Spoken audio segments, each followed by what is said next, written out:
E o pior de tudo, para mim, é que alguns pastores, o Edivaldo sabe bem disso aí, alguns pastores têm realmente um viés político já de pastores conhecidos e tal, que a gente sabe que tem um viés político, independente de eleição, independente de qualquer coisa, né?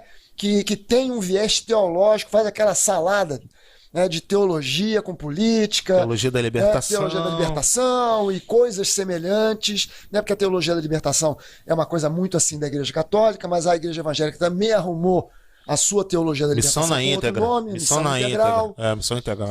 Então, isso aí já é manjado. Mas esses pastores não são muitos. Então, a maioria dos pastores que a gente vê hoje dando apoio de púlpito a político não é porque tem um viés ideológico, tem um interesse por detrás. Então, qual é o interesse? Se esse cara for eleito, eu vou ter vantagens de pedir a ele favores. Porque eu agora estou favorecendo ele, eu estou pedindo a minha igreja para votar nele. E se ele for eleito, né, ele vai me dever favores. E aí eu vou pedir, de repente, para ele me ajudar a comprar um terreno para a igreja, a comprar um equipamento de som para a igreja, a liberar um equipamento que a gente importou e está preso na alfândega. E aí vai me dar uma ajuda nesses sentidos aí. E pessoas da igreja que, de repente, vão pedir ajuda para isso, para aquilo, eu consigo, de repente, arrumar uma vaga no hospital. E aí o meu ministério dá uma inflada com esse negócio. Há um pensamento diabólico por detrás. É diabólico isso.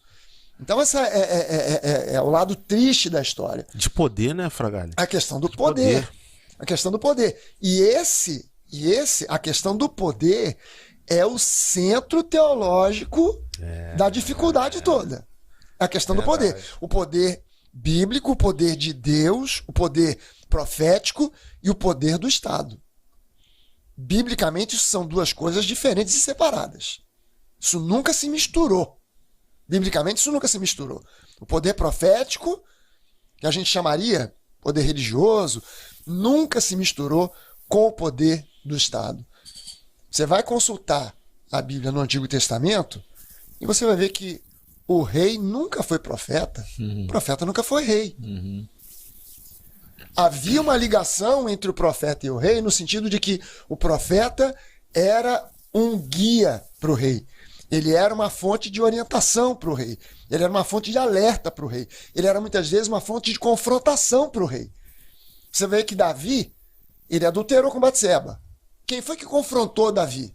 Não foi um outro rei de um outro reino, não foi ninguém do exército, não foi um general, foi o profeta.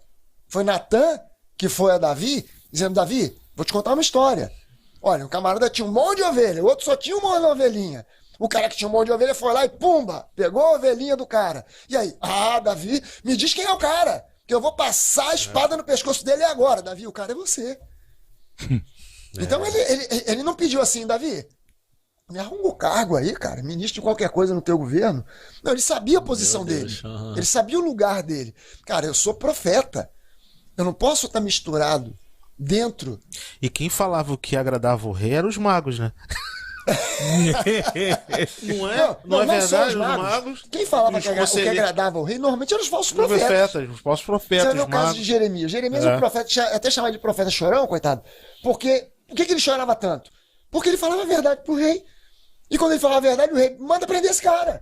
Porque o rei queria ouvir alguma coisa que o agradasse. E ele tinha uma perca de caras à volta dele, que se diziam profetas, mas que estavam ali para dizer o politicamente correto. Rei, você vai arrebentar. Você vai ser o cara. Pode encarar os exércitos de Nabucodonosor que você vai arrebentar. Mas o rei sabia que o profeta era Jeremias. Ele sabia que aqueles caras ali eram só um bando de puxa-sacos. Só para encher. Ele sabia disso. Né? Aí eles mandaram, então manda chamar Jeremias. Aí vinha Jeremias: cara, não é nada disso. Nabucodonosor vai invadir isso aqui, vai arrebentar com tudo, tu vai ser preso. Ouve o que eu tô te dizendo, ouve o que eu tô te falando. Senta pra conversar com o cara, porque você não tem força pra combater com ele. E esse camarada tá vindo, não é como um inimigo, não.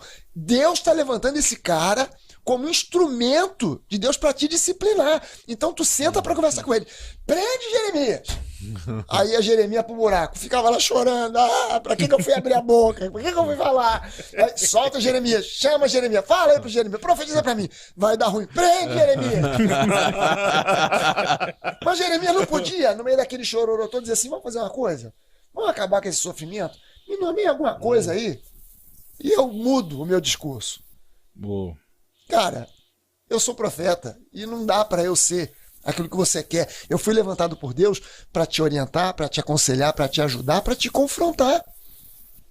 Então não posso fugir dessa chamada para sentar do teu lado e agora ficar comprometido com coisas que eu teria que te orientar, te ajudar, te confrontar, mas que agora eu vou ter que dizer sim e baixar a orelha porque eu estou numa posição em que eu estou comprometido com a tua política.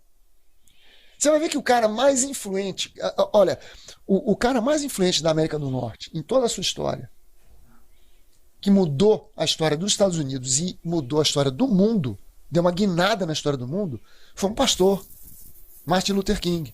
Verdade. Esse cara confrontou o governo, ele podia ter se candidatado ao que ele quisesse. Iam chamar ele de... Ah, não, deixa pra lá.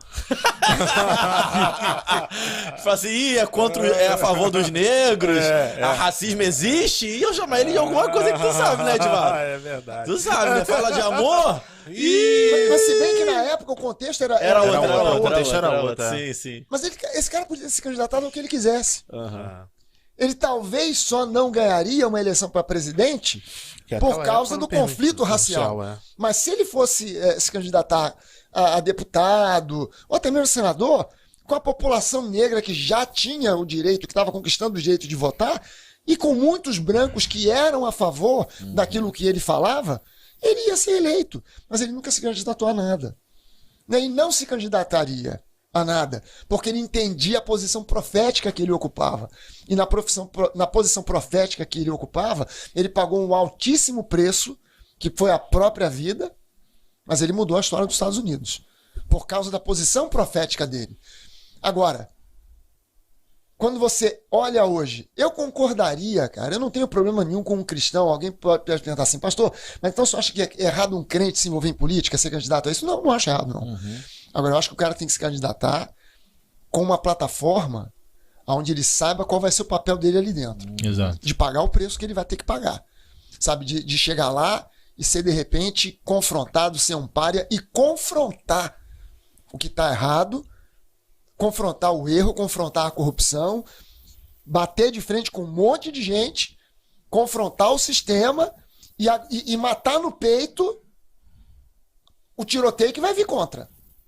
Vai ter que pagar o preço. Não fazer acordo. Como eu nunca vi isso acontecer, todos os caras que eu vi se dizendo evangélicos, sendo candidatos e sendo eleitos, quando entraram, só deu ruim. Até hoje só deu ruim.